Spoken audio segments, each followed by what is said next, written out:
Hello student, इस video में हम बात करेंगे कि राजस्थान में सफाई कर्मी भर्ती चल रही है। यदि आप इस भर्ती के लिए अपना ऑनलाइन फॉर्म भरना चाहते हैं तो कैसे क्या अपनी एसएसओ आईडी के माध्यम से अपने मोबाइल फ़ोन के जरिए फॉर्म अप्लाई है वो कर सकते हैं। तो कंप्लीट जानकारी जानने के लिए इस वीडियो में एंड तक बने रहिए।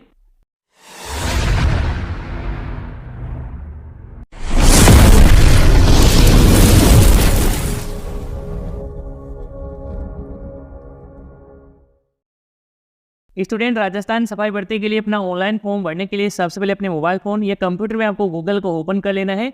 देन यहाँ पर आपको गूगल के सर्च बार में लिखना है एसएसओ। तो जैसे ही यहाँ पर आप एसएसओ लिखकर आप सर्च करेंगे तो सर्च रिजल्ट में सबसे ऊपर ही आपको राजस्थान सिंगल साइन इन यानी कि एसएसओ पोर्टल का जो लिंक है सबसे फर्स्ट में ही देखने को मिल जाता है। तो आपको इसी पर क्लिक करना है। तो क्लिक करते ही स्टूडेंट इस तरह से आपके सामने एसएसओ पोर्टल है वो ओपन हो जाता है। तो इस एसएसओ पोर्टल में यहाँ पर आपको अपना यूजर नेम पासवर्ड डालकर आपको लॉगिन है वो आपको कर लेना है। और यदि आपने इस पोर्टल में अपना रजिस्ट्रेशन है वो नहीं किया है और आप अपना रजिस्ट्रेशन है वो करना चाहते हैं तो कैसे क्या अपना रजिस्ट्रेशन कर सकते हैं, या फिर आपने इस पोर्टल में अपना रजिस्ट्रेशन तो ऑलरेडी किया हुआ है लेकिन आपके पास लॉगिन करने के लिए यूजर नेम पासवर्ड नहीं है, तो आप अपना यूजर नेम पासवर्ड हो कैसे क्या फिर से प्राप्त है वो कर सकते हैं। या फिर आपने अपनी एसएसओ प्रोफाइल है उसका जो सेटअप है वो नहीं कर रखा है तो आप अपनी एसएसओ प्रोफाइल का सेटअप वो कैसे किस प्रकार से कर सकते हैं। तो ये सब कुछ जानने के लिए उन सभी वीडियो का लिंक है इसी वीडियो के नीचे डिस्कशन पार्ट में आपको मिल जाएगा, चाहे तो आप उन वीडियो को देख सकते हैं।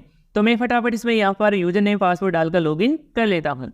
इसके बाद में स्टूडेंट आप एसएसओ पोर्टल में सक्सेसफुली लॉगिन हो जाएंगे और यहाँ पर आपके सामने काफ़ी सारे सर्विसेज के एप्लीकेशन है वो नजर आएंगे। तो इन सभी एप्लीकेशन में से आपको रिक्रूटमेंट पोर्टल का जो एप्लीकेशन है वो आपको फाइंड करना है। फाइंड करने के लिए यहाँ पर आपको सर्च बार भी दिया गया है, इसमें यहाँ पर आप रिक्रूटमेंट पोर्टल लिखकर आप सर्च करेंगे तो सर्च रिजल्ट में सबसे ऊपर ही आपको इस तरह से रिक्रूटमेंट पोर्टल का जो एप्लीकेशन है वो नजर आ जाएगा।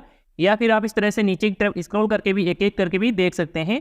या फिर आपके पोर्टल में सभी एप्लीकेशन वो नजर नहीं आ रहे हैं तो यहाँ पर आपको अदर ऐप का यहाँ पर आपको एक लिंक है वो दिखाई दे रहा है, इस पर आप क्लिक करेंगे तो आपके सामने एसएसओ पोर्टल पर उपलब्ध सभी एप्लीकेशन वो नजर इस तरह से आने लग जाएंगे। तो आप रिक्रूटमेंट पोर्टल है वो फाइंड कर सकते हैं। तो रिक्रूटमेंट पोर्टल का जो एप्लीकेशन का जो लोगो है वो इस तरह से आएगा और यहाँ पर आप नाम भी चेक कर लेंगे क्योंकि इस तरह का एक एप्लीकेशन और है तो उस पर आपको क्लिक नहीं करना है, इसको ही आप ओपन करेंगे और क्लिक करते हैं और आपके सामने इस तरह से एक एरर है वो देखने को मिलता है कि your connection is not private. तो इसको एरर को फिक्स करने के लिए आप एडवांस पर क्लिक करेंगे।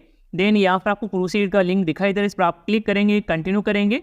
अब आपके सामने इस तरह से स्टेट रिक्रूटमेंट पोर्टल है वो ओपन हो जाता है। तो इसी पोर्टल के माध्यम से जितने भी स्टेट गवर्नमेंट की वैकेंसियाँ निकलती है उन सभी वैकेंसियों के लिए यहाँ से ही आपको फॉर्म अप्लाई करना होता है यदि आप राजस्थान के कैंडिडेट है। तो स्टूडेंट सबसे पहले तो मैं आपको ओटीआर है वो चेक करा देता हूँ कि आपका ओटीआर हुआ है तो कैसा शो होगा और नहीं हुआ है तो कैसा आपको शो होगा। तो मैं चेक करने के लिए यहाँ पर आपको नाम है वो शो रहा है, इस पर आप क्लिक करेंगे। देन यहाँ पर आपको अपडेट प्रोफाइल पर आपको क्लिक करना है। तो पेज ओपन होने के बाद आप नीचे की तरफ आएंगे तो यहाँ पर आपको व्यू रिसिप्ट है करके आपको देखने को मिल जाएगा यदि आपने ओटीआर के लिए फर्स्ट टाइम पेमेंट है वो आपने कर दिया है, जो भी 400 रुपये या 600 रुपये आपने जो भी पे किया है। तो इस तरह से आपको सामने देखने को मिल जाएगा कि आपको ओटीआर है वो सक्सेसफुली हो चुका है और आप रिसिप्ट भी चेक कर सकते हैं।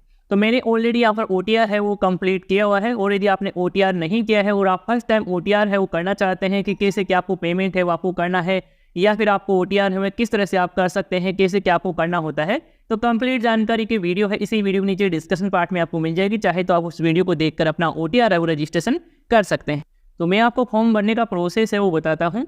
तो स्टूडेंट आप नीचे की तरफ आएंगे तो यहाँ पर आपको ऑन गोइंग रिक्रूटमेंट में जितने भी राजस्थान सरकार के द्वारा वैकेंसियाँ खोली गई हैं उन सभी वैकेंसियों के जो फॉर्म है वो चल रहे हैं तो उन सभी वैकेंसियों के नाम है वो यहाँ पर आपको शो हो रहे होंगे।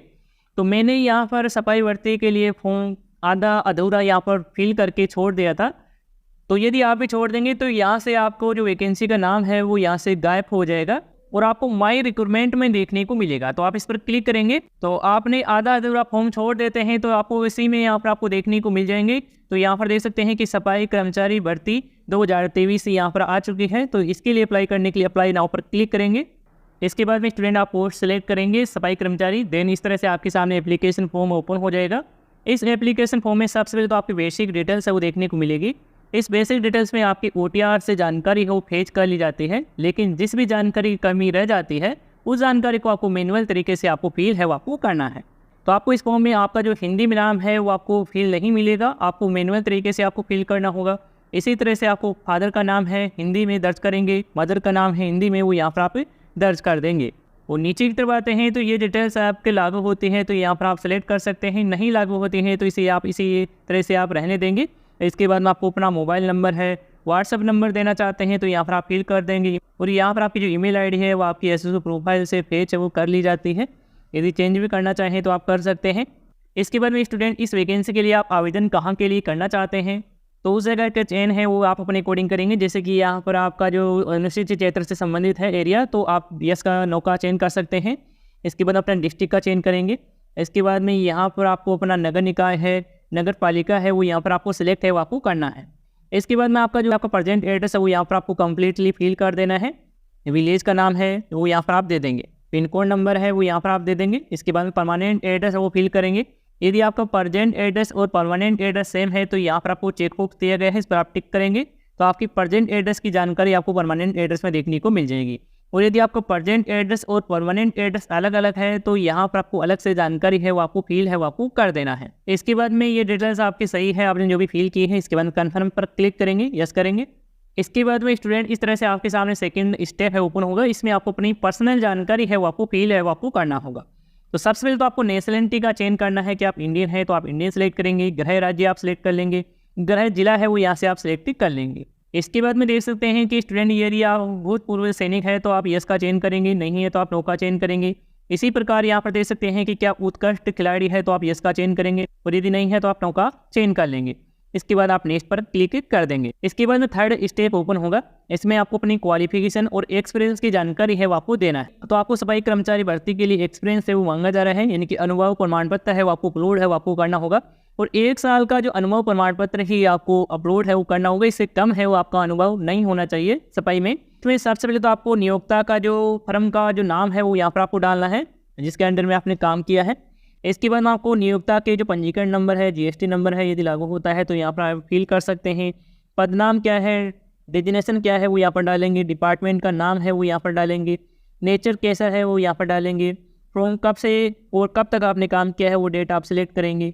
इसके बाद में यहाँ पर आप महीना है, मंथ है वो यहाँ पर आप सिलेक्ट करेंगे, कितने मंथ आपने काम किया है वो यहाँ पर आप दर्ज कर देंगे। तो यहाँ पर आप सभी डिटेल्स है वो आप फिल कर देंगे। इसके बाद में आपको डॉक्यूमेंट को आपको अपलोड करना होगा, यानी कि आपका जो अनुभव प्रमाण पत्र है वो आप इसमें अपलोड करेंगे।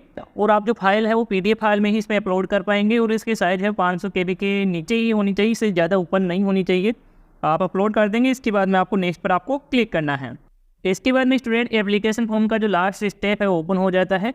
तो इसमें यहाँ पर आपको फोटो और सिग्नेचर है वो आपको अपलोड करना होगा। तो फोटो सिग्नेचर की साइज़ वगैरह है वो यहाँ पर आप दे सकते हैं कि मिनिमम साइज़ है वो 50 KB है वो रखी गई है और मैक्सिमम साइज़ है वो 100 KB रखी गई है, यानी कि 50 से 100 KB के बीच में ही आपको फोटो का साइज़ है वो आपको रखना है। और आपको जो सिग्नेचर का साइज़ है वो 20 से लेकर 50 KB का राउंड आपको रखना है। और दोनों का जो फॉर्मेट है वो JPG ही आपको रखना है, यानी कि इमेज फॉर्मेट में ही ये फोटो सिग्नेचर आपको अपलोड करना है। तो ये फोटो सिग्नेचर की साइज वगैरह है वो किस तरह से आप कन्वर्ट कर सकते हैं, तो इसका जो वीडियो है मैंने पहले ही बना रखा है। यदि आपने वीडियो नहीं देखा है तो उस वीडियो का लिंक इसी वीडियो नीचे डिस्क्रिप्शन पार्ट में आपको मिल जाएगा, चाहे तो आप उस वीडियो को भी देख सकते हैं और अपनी फोटो सिग्नेचर का साइज कन्वर्ट कर सकते हैं। तो आप फोटो सिग्नेचर कन्वर्ट करने के बाद यहाँ पर आपको अपलोड है वो आपको कर देना है। या फिर स्टूडेंट आपने इस रिक्वायरमेंट पोर्टल से पहले भी फॉर्म भरा हुआ है तो उस फॉर्म में जो भी आपने फोटो अपलोड की थी और सिग्नेचर अपलोड किया था तो ऑटोमेटिकली यहाँ पर इसमें आ जाएगा। इसके बाद में आपको बॉडी मार्क है वो यहाँ पर आपको देना है। तो आपकी बॉडी पर कहाँ पर भी मार्क है वो उसकी जानकारी है वो यहाँ पर आप दे देंगे। इसके बाद में आपको नेक्स्ट बटन पर आपको क्लिक करना है। इसके बाद में स्टूडेंट आपका फॉर्म फिल का जो प्रोसेस है वो कंप्लीट हो जाता है और आपके सामने एप्लीकेशन फॉर्म का प्रीव्यू है वो देखने को मिल जाता है, यानी कि आपने जितने भी 4 स्टेप ने अपनी जानकारी फिल की थी वो यहाँ पर आपको एक साथ देखने को मिल जाती है। तो यहाँ से अपनी कंप्लीट जानकारी है वो चेक कर सकते हैं। यदि पूरी जानकारी सही है तो आप नीचे की तरफ स्क्रॉल करके आएंगे और यहाँ पर आपको एक चेकबॉक्स दिया गया, इस पर आप टिक मार्क करेंगे। देन यहाँ पर आप फाइनल सबमिट पर क्लिक कर देंगे। यदि फॉर्म में किसी प्रकार की गड़बड़ी है, मिस्टेक नजर आती है तो यहाँ पर आप डेट पर क्लिक करके उसमें आप सुधार कर सकते हैं। तो जैसे ही स्टूडेंट आप सबमिट पर क्लिक करेंगे तो इस प्रकार से आपके सामने डिस्क्लेमर है वो देखने को मिल जाता है। तो यहाँ पर आपको एग्री है वो करना है और यहाँ पर आपको फाइनल सबमिट पर क्लिक कर देना है। इसके बाद में आप इस एप्लीकेशन का फॉर्म का जो फाइनल जो प्रिंट आउट है वो ले सकते हैं। इस पर आप क्लिक करके प्रिंट आउट ले सकते हैं। अब आपके जो वैकेंसी का जो फॉर्म भरने का फीस है वो नहीं लगता है, क्योंकि आप जो OTR का रजिस्ट्रेशन वो कर देते हैं तो आप इसके बाद जितनी भी आप वैकेंसी के लिए फॉर्म अप्लाई करेंगे वो फ्री आप कर पाएंगे। तो आपको ज़्यादा टेंशन लेने की जरूरत नहीं है। आप जितनी वैकेंसी के लिए फॉर्म अप्लाई करना चाहते हैं सभी वैकेंसियों के लिए फॉर्म अप्लाई कर सकते हैं, जिस वैकेंसी के लिए आप एलिजिबल होते हैं। तो स्टूडेंट इस तरह से आप राजस्थान के सफाई कर्मचारी वैकेंसी के लिए अपना ऑनलाइन फॉर्म अपने मोबाइल फ़ोन के SSO ID के माध्यम से आप भर सकते हैं। तो स्टूडेंट आज की वीडियो की जानकारी पसंद आई है तो इस वीडियो को लाइक कर दीजिएगा। चैनल पर यदि नए हैं तो चैनल को सब्सक्राइब करके नोटिफिकेशन बेल आप जरूर दबा लीजिएगा। तो इस वीडियो में अभी के लिए इतना ही, और यदि आपको इसी से रिलेटेड कोई सवाल है, सुझाव है, तो आप हमें कमेंट करके आप जरूर बता सकते हैं। धन्यवाद दोस्तों।